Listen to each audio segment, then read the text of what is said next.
lồm đi nè. Thôi tôi đã hiện ra sửa.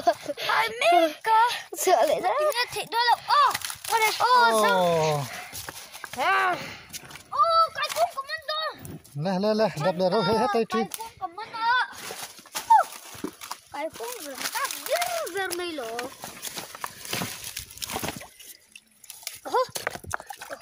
Chắc ơi. Cả cuốn. Đập con. Ui. Mình chuyện dễ là. Ôi nè. Sao ngã lộ.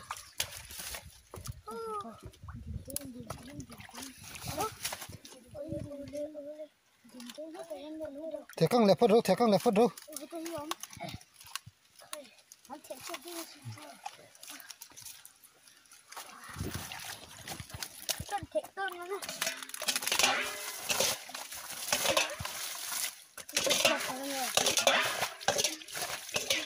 Thế con mình thấy thế là.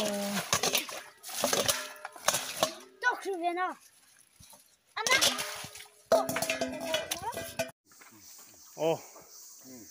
Hey, harul kan mana?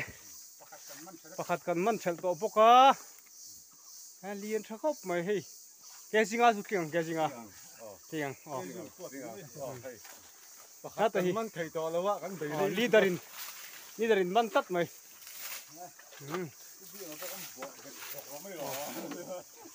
Khai.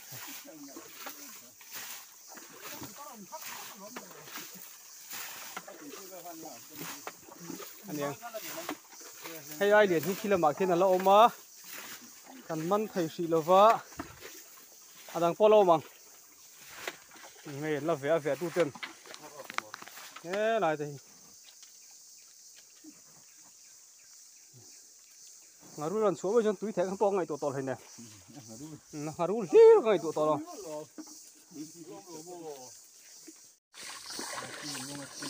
Last.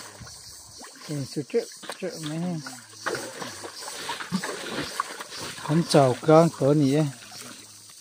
Hậu tụi ba bơi xuống mép rồi tụi nó. Nghe hậu tụi ba bơi xuống mép.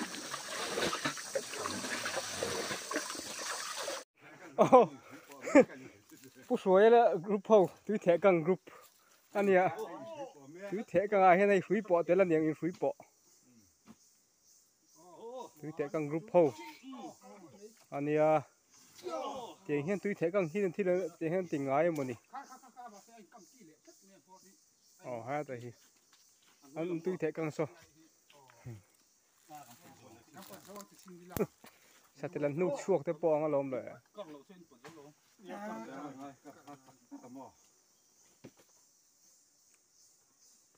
Leader idea. Anh túi thẻ càng.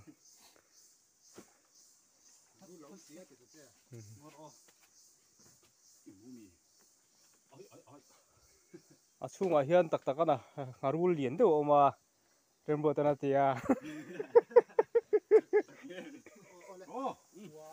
One, two, three.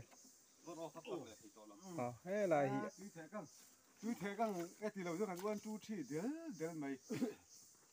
Ngarul mình tung giống hạ thác khóc mày. Căn bucket kiến thì ôi trăng cái này cái thật là vậy. Tiếng căn mà mọi giọt. Chỉ tiếng. Bucket ta cho chỉ tiếng căn mà mọi. Tao căn thọc về đâu nghe. Sao lại phải bên đêm tụi con. Với căn phệ chuộc. Hey. Cool. Hey, sarba ate. Halim le sarba lir ni kan man ni hey. Tam khop mày hey. Hey.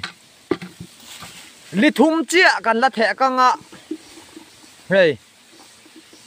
Sarba pon liền lom be hey.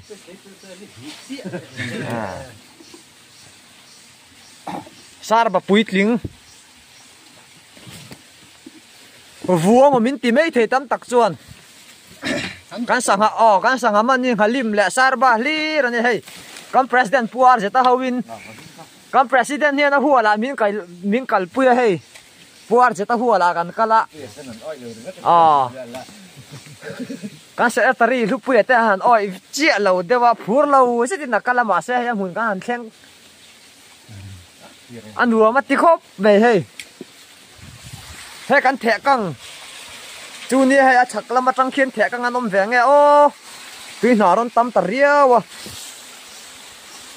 so phải tên tè là còn món tầm khóc mấy với chú